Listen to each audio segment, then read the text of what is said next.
So good Shabbos, everybody, good Shabbos. And as I think people know from our various announcements, tonight won't be a regular drash. I'm going to be talking about our recent trip last week, the week before this week, last week to Ukraine. But it is notable to me that this week's Parsha has, for me, one of the most haunting questions that God asks us as humanity. And some of you might remember some years ago I gave a Kol Nidre drashah just about this pasuk, and it's on the front of the program. And it's the famous line where the Eternal calls out to the human and says to humanity, as I gave that drash back then, Ayeka, where are you? And in that drash, and what this pasuk has meant for me forever, is this question of God asking us, where are you? We often are told the question is, where's God when bad things happen? But I think often the question is really, where are we? Where is humanity? And this pasuk, and there's so much to say about it, really frames, I think, the discussion for tonight. Where are we? Where are you? And it's a very directive question. It's very, very personal. It is not in the third person. It's not vague. It's not theoretical. It's where are you? God is asking all of us. So a little framework and background, and by the way, after services, Randy and I will have a Q&A and a discussion for about half an hour for those who want to. We're going to do it in the sanctuary because it's the only way to do live stream and be able to reach all of you on at home. But for those who want to go downstairs and schmooze and eat downstairs, we're having a regular kiddush downstairs. For those who would like to stay and have another chance to ask questions and conversation, that's an opportunity also. We're going to pause for about 5 minutes after the service, and then we'll do that. So a little background. So Randy, as most of you know, is the president of the American Federation of Teachers, which is the largest union in the AFL-CIO. And as a teachers union, it not only embraces teachers, but has healthcare workers. It's the second largest nurses union in the country, for instance, and other kinds of paraprofessionals in school settings and other public employees. But the AFT has a very long history, I'm very proud to say, of being connected internationally and not only working on labor and union issues and public education issues, as important as that is, and let's just say, pretty important. Everybody see what DeSantis did this week? But that's not the talk for tonight. So Randy is very, very involved with teachers' unions all over the world. Anywhere we travel, we have meetings with teachers in any part of the world, whether it's Finland or Australia or Europe, South Africa, South America. Randy is deeply involved in all of those unions in an umbrella organization called Education International. And Randy's on the board of this organization, and as a result has deep personal connections. And in my years with Randy, I've met many of these teachers from all over the world.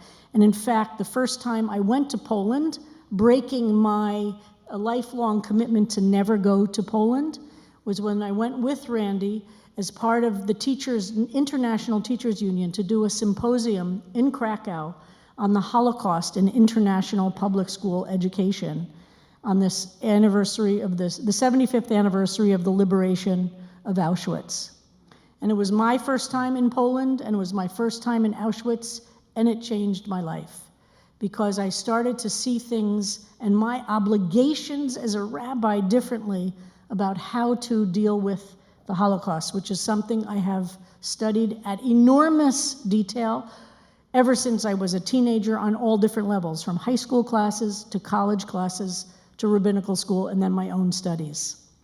So all that's to say, this was the setting by which we were invited to go to Ukraine. The Ukrainian Teachers Union were people that we know and that Randy has known for many years, asked her to come and bear witness, to come there and see what's happening, and to not be forgotten. Randy went in 2014 for the Maidan Revolution, which was with the building that was blown up in Kyiv was the Teachers Union building. And she went then for a few days, and since then has really become very, very close with the teachers in Ukraine. So it was decided to do this quick trip, 4 days, and to go to Lviv. And to make this really clear and possible, so that's the framework. We were going to meet with teachers and to go to schools and see how schools were handling being in a war zone. And both by bringing supplies, and Randy's union has raised $100,000 to bring school supplies of all different kinds to Ukraine itself, as well as to the refugee Ukrainian children that are in Poland. And there's over 1 million in Poland who are refugee children. And they're scattered throughout the world as well. So in addition to bringing things, really I think the deepest and most important thing was watching the psychological impact. There are very few people from outside of Ukraine going into Ukraine right now. And these are, I hesitate to use this word but they're ordinary people. They're like us, right?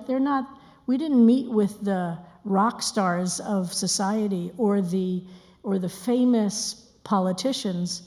We went with third grade teachers who are figuring out a way to teach in the middle of war. So I'm going to talk a little bit about that. So that's the bracket. That's how I want to start, with an introduction to what we were doing and why we were going. And I thought this was an extraordinary opportunity. Ukraine for Jews is a very complicated story.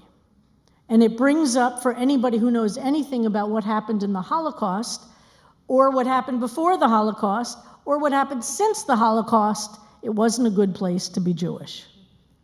So what does this mean? So Ukraine, first of all, we're going to look at some maps. Jason, could we look at the first map? The first map, it's a little light, it's on page 8 of the, and again, it's a little small and a little light, so it's not going to be so easy to see, but it's in the program as well on page 8. This is the Pale of Settlement. What is the Pale of Settlement? In the 1700s, there was a Polish monarchy that was, and this is very complicated for those of you who have studied with me. I taught about this in the Yiddish class, and I'd love to teach this. I'm thinking of doing a whole Jews in Ukraine class. Again, I did one session in Shavuot, but forgive me if I do this in extreme, fast generalizations. In 1772, the Polish Empire was divided up by Russia, and before 1772, there were no Jews in Tsarist Russia. But in 1772, the borders were changed because of a lot of different complicated things. I'm not going into that now, trust me. There were 3 partitions of Poland starting in 1772 and going to the end of the 1790s. And those partitions chopped off the entire section of Eastern Europe in which there were the majority of the Jewish population of Eastern European identity. That means from the north, and if you can see in the map, and I know this is small, you'll look at home if you can. In the north is Lithuania, and in the south is Galicia. And so it went from north to south, including Poland, as you could see we'll see what becomes Poland. If you see, look for Lublin, that's obvious there. Lublin is Poland, that becomes part of the Pale of Settlement. Going all the way to the right, you can see all of that becomes part of the Pale of Settlement. That's where Jews lived in Tsarist Russia from 1772 to 1918, when World War I ended. But parts of that were absorbed, and I'm not going to, again, just accept this, okay? The Austro-Hungarian Empire, a piece of this, and parts of this became part of the Austro-Hungarian Empire. So Lviv, for instance, where we were, at this point, went from being Polish, Lvov, to being part of the Austro-Hungarian Empire and became known as Lemberg. And Lemberg was part of the Austro-Hungarian Empire. The architecture to this day looks like Vilna. Coffee is coffee culture, cafe. It really feels like you're in Vienna, which I was not prepared for. And Lviv was not affected physically by World War II, so all of the buildings still remain. It's a spectacularly beautiful city. Okay, so let's look at the next slide of Ukraine. So this is what modern day Ukraine is. Again, this map on your programs is on page 9. Now it starts to become clear.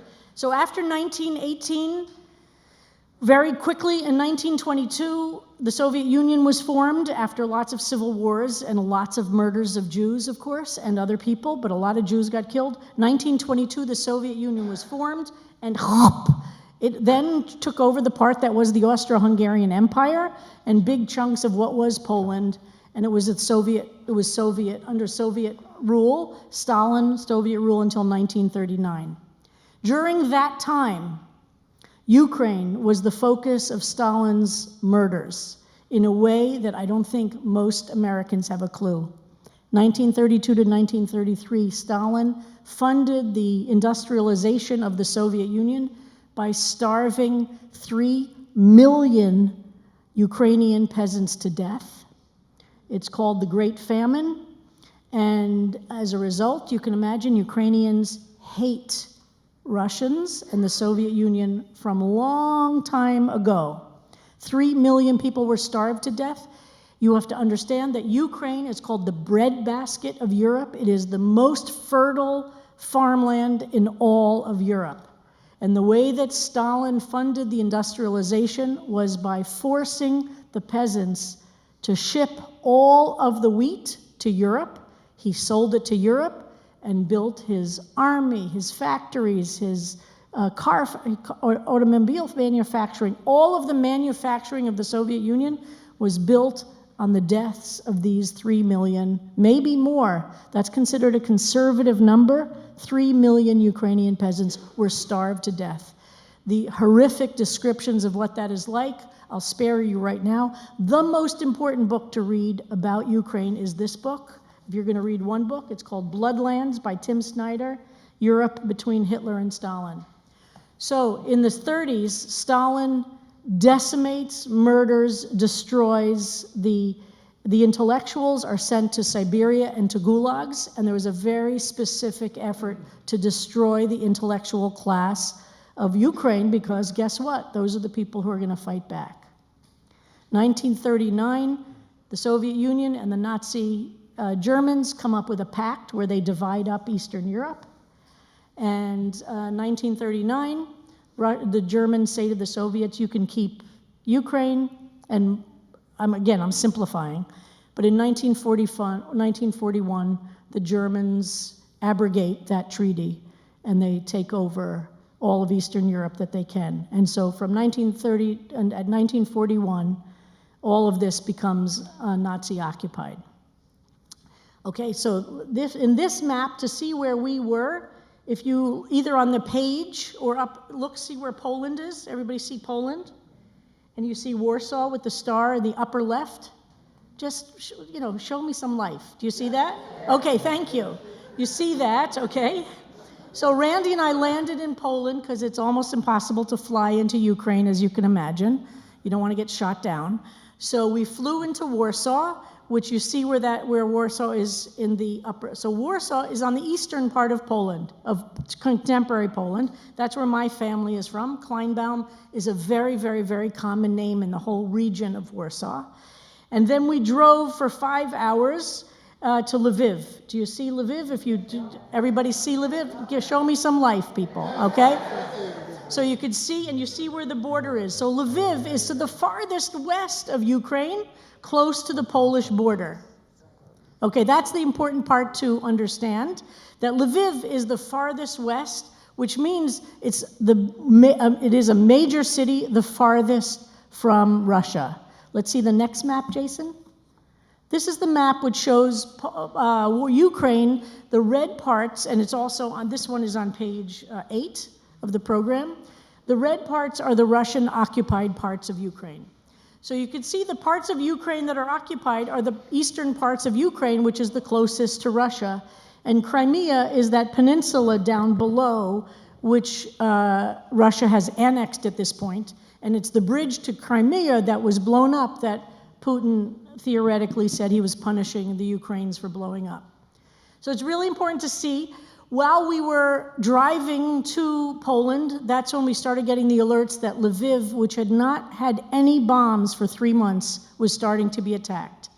And what was happening is that Russia was no longer just attacking the east, but was attacking every city and every major center where there are electric transformers.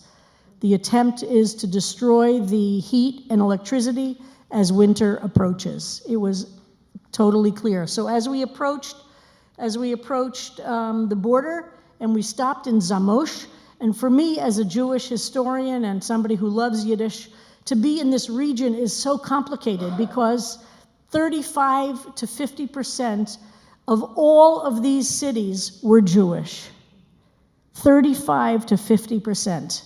Zamość is where Yud Lamed Peretz, my favorite Yiddish writer, was born and grew up until he moved to Warsaw, which was the great intellectual center, one of the great Yiddish intellectual centers.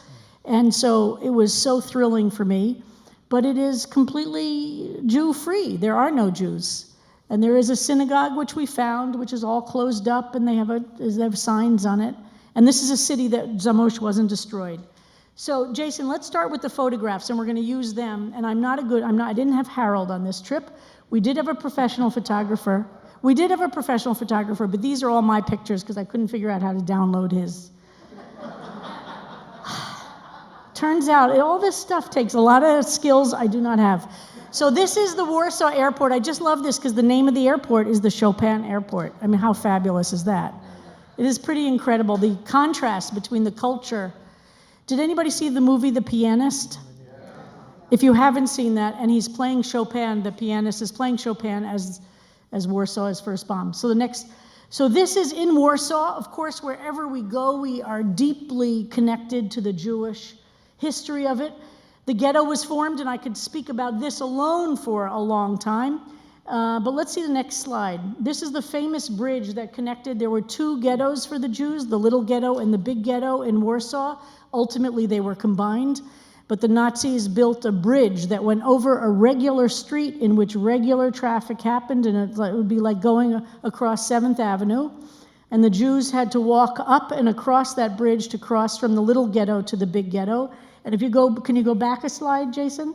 So today they've built this very moving monument on either side of the street. You see those two towers? They exist on either side of the street to mark where the bridge stood. It's very, very moving. It's beautiful. You know, and there is a map and information. Next slide. So that's where the bridge was. And there is the marker of where the ghetto wall was. Warsaw was destroyed 85 to 90%. A year after the Jews had the Jewish uprising, the Poles had an uprising, and there was a massive Polish uprising against the Nazis. And then the Nazis completely bombed and obliterated Warsaw while the Russians were across the river within spitting districts. And the Russians sat there waiting until the Nazis had destroyed Warsaw until they went in. And so this is where the wall of the ghetto was, and this is at the base of one of those things where they have, next one, Jason? Keep going, thank you. And there's only one small piece left of the ghetto wall in all of Warsaw because the next year, the Nazis demolished the ghetto when there was a Jewish uprising, and then the next year with the Polish uprising, the entire city was destroyed. So there's this one small piece of the wall that's left. The Jews themselves were forced to build the wall and to pay for it. It had to come out of Jewish money to build it. Next. This is where Janusz Korczak, whom I've also spoken about at great length, and those of us who have been on any trips to Israel, he was the great Polish educator. This is where his orphanage was in the Warsaw ghetto. And when the children were to be deported, he walked with the kids from this location to the Umschlagplatz, which is where 400,000 Jews from Warsaw were deported to Treblinka. And he was such a famous educator that the word is that that several of the Nazi soldiers said to him they would let him go because as children they read his children's books. He was a very, very famous writer, and he refused. He stayed with his kids.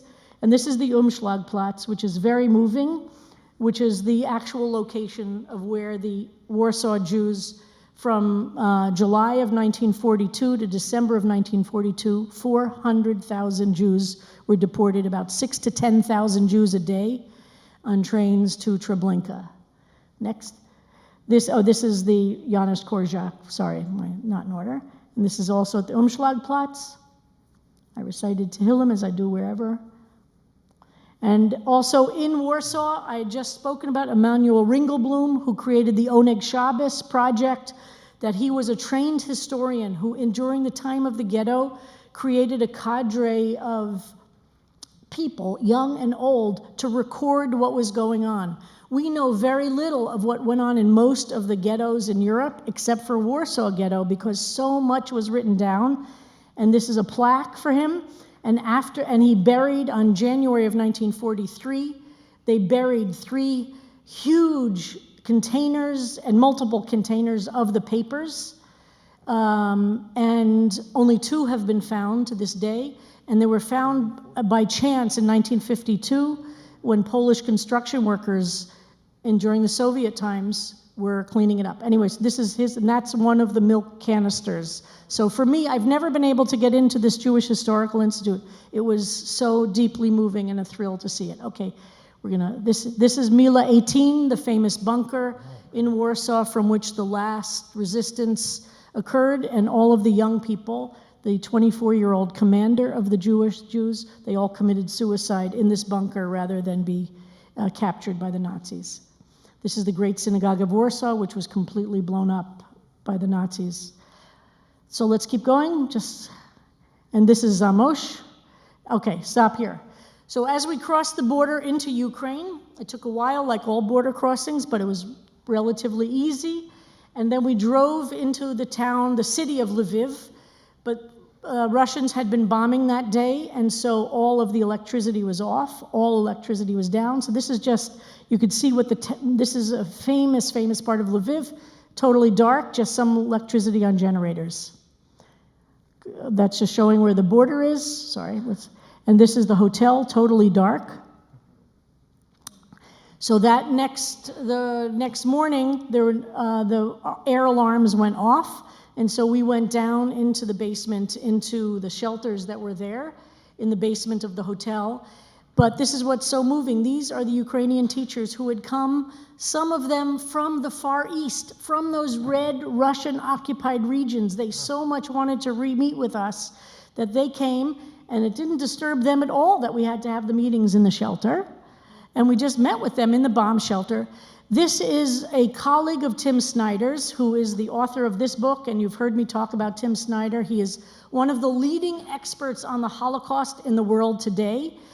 And as a result of his scholarship on the Holocaust is why I trust him on the opinion about what's happening in Ukraine today and what a sentient, decent human being's position should be. Hold on, go back to that one just a second. So she is a colleague, a PhD in Eastern European Jewish history, and she is now in Vienna doing scholarship on Ukraine and trying to collect materials about what's happening in the war. And she and Tim Snyder and other scholars have started something called the Ukrainian Jewish Encounter, trying to teach real history and to actually try to have a level of depth. And I'll say this very quickly, but you've heard me talk about this in other times. After 1989, the scholarship about the Holocaust has completely changed. And those of us who studied the Holocaust before 1989, it's a different world than post-1989 scholarship. And people like Tim Snyder and Catherine Younger are examples of younger scholars who are studying the Holocaust and learning things that those of us who studied it in the 60s and 70s and 80s did not understand. And the world is really better for it. What happened in '89? The Soviet Union fell. For most of us as American Jews, we think the war ended in 1945. But if you lived behind the Iron Curtain, it was just another occupation by the Soviets as opposed to by the Nazis. And for Jews, the Soviet meant the concentration camps were closed and that Jews weren't killed in genocidal acts of terror, but whole populations were terrorized. And it created a source of a lot of tension in Hungary, in Czechoslovakia, in Poland, and in Ukraine, that Jews saw initially the Soviet occupation as a good thing, and others saw the Soviet occupation as a terrible thing. And Jews were a little slower because for us it was liberation from Nazis. And Jews embraced communism, in many of these countries, thinking that this was liberation from Nazism, and didn't realize what communism was going to end up doing to Jewish life, to Jewish culture, to Jewish memory. And in the years from 45 to 89, the Soviet communist regime was only concerned in wiping out Jewish culture, memory, and ideas, except a very, very, very narrow definition of what they considered acceptable. And of course, what we observe when we do the August 12th observance of the Night of the Murdered Poets was a culmination of that, so I'm going to pause on that. So even beginning to understand this is something that these new and younger scholars are trying to integrate and understand. Stalin and Hitler have to be studied together, not separately. And when we understand and study them together, it's very deep. It deepens our appreciation. Tim Snyder's argument is that with each of them could not have achieved what they achieved in their mass terror and genocide without the other, that they both fed and made it possible.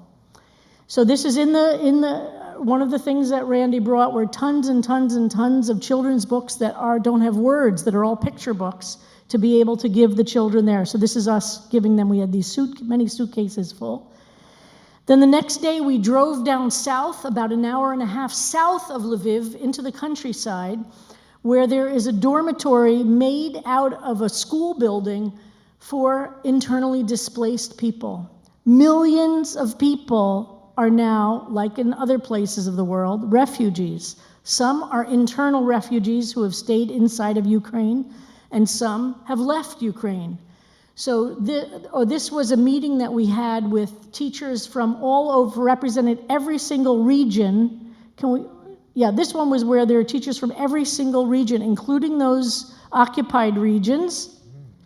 Hold on, go back to that. So this was a table, and we had earphones on, so when the Ukrainians spoke in Ukrainian, they would immediately translate, and when we spoke in English, obviously the reverse. And each one, it was 3 hours of just listening to them tell their stories. These are 3rd grade teachers, 8th grade teachers, kindergarten teachers, who are from these war zones describing what it's like. One of them told the story of their house where they went to their basement. Nobody has built shelters, right? You just go to the basement. And their entire house, their entire neighborhood was bombed. And so there was so much rubble on top of the house, she didn't think she was going to ever be able to dig her way out with her children. And she managed to. Anyway, so they were there. We went around the table. Each one told the story of how to have school. How do you teach? How do you take care of the children? What kind of trauma are these kids going through? And these are all for IDP, internally displaced people. People are staying inside of Ukraine. Millions and millions have left. Okay, next one. This is when we went south to this school building, which the teachers union had turned into a dormitory. And this is one of the teachers, and they were waiting outside for us. I mean, they were all lying. It was like they were so excited to see us. This is a traditional Ukrainian bread that's done at weddings and celebrations. And they were so excited to get it. Tastes a lot like challah, very interesting. And she dressed in the traditional Ukrainian clothes. And we had different meetings with different teachers here. One woman in that slide before described when she was in one of these eastern regions that if the Russians heard anybody speaking Ukrainian, they would kill them. And so everybody speaks Russian and Ukrainian, but they saw it as a very important act to be able to teach their kids in Ukrainian. So they would speak in whispers to their kids, knowing just to make sure their kids had some spiritual strength.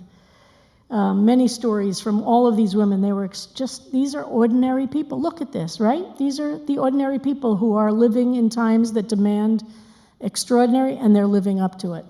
Okay, this is the mayor of Lviv, who had a whole slideshow, because Lviv is the most, obviously the safest place. So you can see there are 500 shelters inside of Lviv for displaced people. That's a gym floor, if you could tell from the picture, just sleeping bags laid out on the floor. This is the city that's the most overrun with refugees inside of Ukraine. Next. Every piece of art, so this is the street of Lviv, is handled this way. Outside and, what's the word of? No, what's it covering? Freezes. They're covering things in case there's bombing to make sure that, I mean, if a bomb hits those buildings, it's obviously destroyed, but if a bomb is nearby and just the reverberations, this is to protect, hopefully to protect the artwork from being destroyed, but also to protect people from being hit by stuff falling off. And you see it all over Lviv, every sculpture, and there's a lot of it. It's an old city with a lot of art. And then we did a tour of the Jewish quarter of Lviv. Again, 35% of Lvov when it was Poland, Lviv when it's Ukrainian was Jewish. And you see, and I kept thinking about our mezuzot here at CBST. This is what you would see in buildings. The medieval town of Lviv had 4 quarters, obviously, 4 quarters, and one of the quarters was the Jewish quarter. There was an Armenian quarter, a Jewish quarter, and we walked throughout the whole Jewish quarter. No Jews now, of course, but up until 1941, it was teeming with Jews, intellectuals. By the way, the lawyer who developed the concept of crimes against humanity, Lauterbach, and the lawyer who developed the concept of genocide, which were both used for the first time in the Nuremberg trials, are both Jewish lawyers from Lviv. The law school in Lviv apparently is a very famous law school with some very famous international legal minds from the 20s and 30s. And these 2 Jewish lawyers, Raphael Lemkin, developed the idea of genocide, which is destroying an entire people, and crimes against humanity, destroying individuals. So this is just shots of the Jewish quarter. We can keep going through this. See, it looks like a more mezuzot. This is the Jew Street. The name actually means Jew Street, and where a synagogue used to be, and it's a very beautiful memorial there. And this is the Jewish ghetto in Lviv and the train station where Jews were executed. Ukraine is called the Holocaust by bullet because Einsatzgruppen, mostly the Jews of Ukraine were killed not in concentration camps like the Jews of Warsaw were shipped to Treblinka, and most of the Jews in Ukraine were killed by shooting squads made up of Ukrainians and Nazis who would take the Jews into the forests around the towns and kill them. And in this case, thousands were killed by this bridge. This was the mouth of the ghetto, and then the ghetto was there from 41 to 43. And just more monuments to the ghetto and to the destruction of the Jewish community there. This is the monument to just leave this up for a sec. So since I've spent a lot of time in Israel during intifadas, I know there are apps. So I looked, and indeed there is an app for alarms in English, which I still keep on my phone because I feel like I want to really know what's going on in Ukraine. And so everybody has an app on their phone. So when the alarm goes off, that's when you know to go to the shelter. So this is in the pretty blue and yellow, the English version, which was going off all the time. Okay. We then went back to Warsaw, and I'm wrapping up now, and I know it's late. And Randy was invited to speak at Teachers' Day, which is a day actually all through Poland. And the teachers' union is a very, very progressive union in a very right-wing country, which is swinging farther and farther and farther to the right. And the Minister of Education is very anti-gay, and Randy was asked to speak about LGBT stuff and kids in school. It was very moving, because these teachers are like here, on the forefront of democracy. They have an election next year, and if they lose that election, just like what we're facing here, the current president and prime minister have already kind of just completely destroyed the judiciary in Poland, and women's rights, LGBT rights, which had for a few years been going very well. And can you go back a second? So this is at this press conference and rally and demonstration. Keep going. This is this Ministry of Education, again, an amazing piece of Europe. This was the Gestapo headquarters when the Nazis were in Warsaw, and it's now the Department of Education, the Ministry of Education. It's really creepy, but that's what Europe is like, right? How do you live with all of these things? And okay, next. Keep going. So this young man is the leader of the LGBT students group in Warsaw. And he's holding a sign that said a red card, and it's the name of the Minister of Education in Poland. Of course, I didn't know what a red card meant. So he had to, I know, that was embarrassing. So he had to explain. It was a sports thing. He said he didn't know it from sports either. It's just anyway, just that young man. Go back to that a second. So this young man is fighting for LGBT rights in schools all over Poland. It's a deeply Catholic country, and he understands what it means that it has this Nazi history and it has this now contemporary playing with fascism. And the next one. So this is a Ukrainian teacher who fled to Warsaw, and I posted about her because it was very moving. She couldn't speak any English, and we had interpreters. She had a class of 32 kids in Kharkiv, which is one of the cities in the Far East near Russia. 10 of her kids have stayed in Ukraine, 22 have left Ukraine, 1 is in Japan, a bunch are in Germany, and a bunch are scattered throughout Poland. And twice a week, she goes online and does a Zoom class with all 32 in all of their different time zones so that she can be in touch with them and check in on each of them, speak Ukrainian with them, and give them some, chizuk and strength. And it was so inspiring to me. And again, Zoom has that she's able to do this. And she said she stays in touch with each kid separately as well and knows how they're doing and tries to keep their sense of identity strong. So I think that's the last slide, and I just want to say a couple of things before we end this. It's really complicated. What do you mean as a Jew to go to Ukraine and then identify with Ukrainians? And I keep saying to people, well, what's the alternative? We act like Nazis too? Like we say because their grandparents or great-grandparents. And I look to people like Yelena Goltzman, our CBST member, who's from Kyiv, and now very, very active in the work as a Jew, had to leave in the 80s as part of the flight of Soviet Jews. And some of you have heard her talk about this. She couldn't be here tonight, unfortunately. The Azma category. She said when she left Ukraine in the 80s, she said, I never want to come back. I don't feel Ukrainian at all. It's not at all my identity.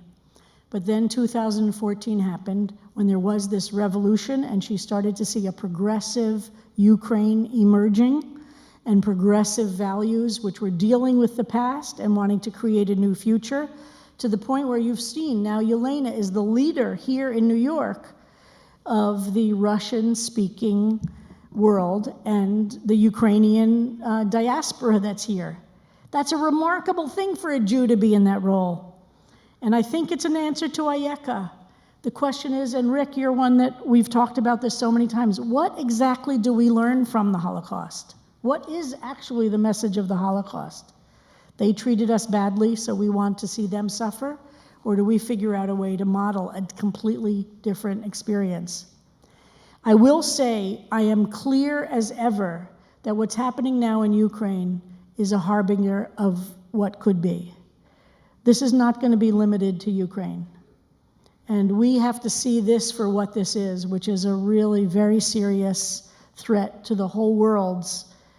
As this part of the tsunami of fascism we're experiencing, this is happening in a deep way in the war.